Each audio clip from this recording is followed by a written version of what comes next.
Graça e paz. No vídeo de hoje nós vamos fazer uma tratativa acerca da Santa Ceia.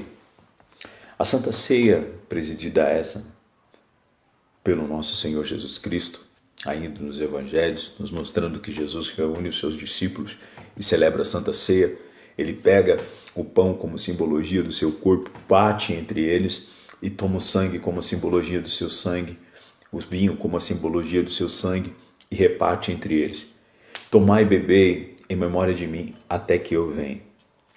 Pois bem, a Santa Ceia nos tempos bíblicos, celebrada pelos apóstolos, era antecipada por uma festa por nome Festa Ágape.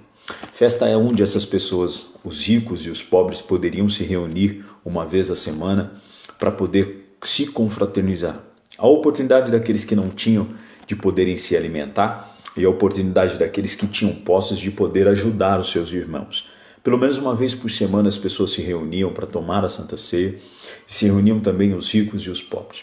Porém, no texto aqui de capítulo 11, no versículo de 17 ao 34, nós vemos um contexto em que Paulo escreve e ele começa a fazer algumas advertências à igreja. A primeira advertência é que eles não deviam se embriagar ou que eles não deviam ter contendas. O problema era que na festa ágape, uma festa que era feita para a comunhão dos irmãos, a festa do amor, eles começaram a se dividir. Os ricos começaram a segregar aqueles que eram mais pobres. Eles se reuniam dentro de seus festivais, levavam seus pratos, porém os pobres não tinham acesso. Paulo escreve a eles dizendo que isso era uma atitude reprovável. É de mister que depois de celebrarem a ceia, aqueles que tinham uma oportunidade de alimentar não alimentavam os que não tinham como se alimentar e tomavam a ceia. Paulo os condena porque naquela festa, que era a festa do amor, e o sentido da Santa Ceia de comunhão estava sendo denegrido. Por isso nós vamos ver que mais ou menos Paulo faz algumas advertências à igreja. Nós vamos ver que Paulo, diante da ceia do Senhor, ele nos adverte a olhar primeiro para trás, para frente, para dentro e ao redor. Paulo, primeiro nós devemos olhar para trás, isso no versículo 26, na parte A, porque nós devemos olhar para o sacrifício de Cristo na cruz. Jesus está nos ordenando que nós devemos nos lembrarmos, não dos seus milagres, mas da sua morte. Devemos olhar para frente, a ceia aponta para a segunda vinda de Cristo. E quem não almeja a volta de Cristo, infelizmente, está tomando a ceia com o seu coração distante do propósito. Devemos olhar para dentro, para avaliar quem somos.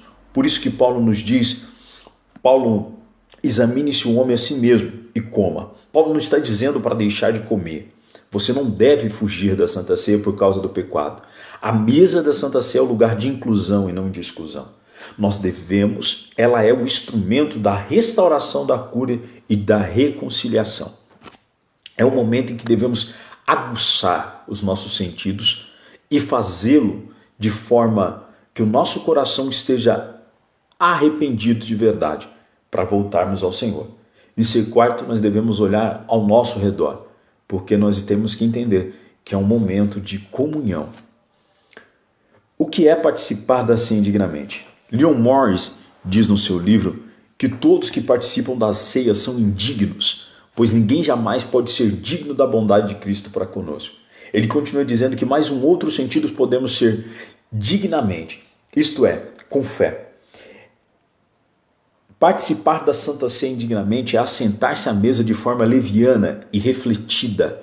Ou seja, precisamos discernir que o que Cristo fez por nós na cruz. Participar da ceia hospedando o pecado no coração, sem a devida disposição de arrependimento, é fazê-lo de forma indigna. O que é discernir o corpo? Pois bem, Paulo fala aqui de dois corpos. Primeiro o corpo físico, o que foi moído, transpassado na cruz, e depois ele está falando do corpo místico de Cristo, a igreja. O que nós devemos entender é que discernir o corpo, que nós devemos, quando nós tomamos a ceia, ou estamos nos reunindo dentro da igreja, com rancores com os nossos irmãos, com o nosso coração preso em várias coisas, nós estamos denegrindo o sentido e a virtude da Santa Ceia. Por isso nós temos que entrar dentro ou pegar o nosso cálice, dispostos a estarmos arrependidos de todo o nosso coração. Que Cristo possa vos alcançar. Esse foi mais um Café e Bíblia.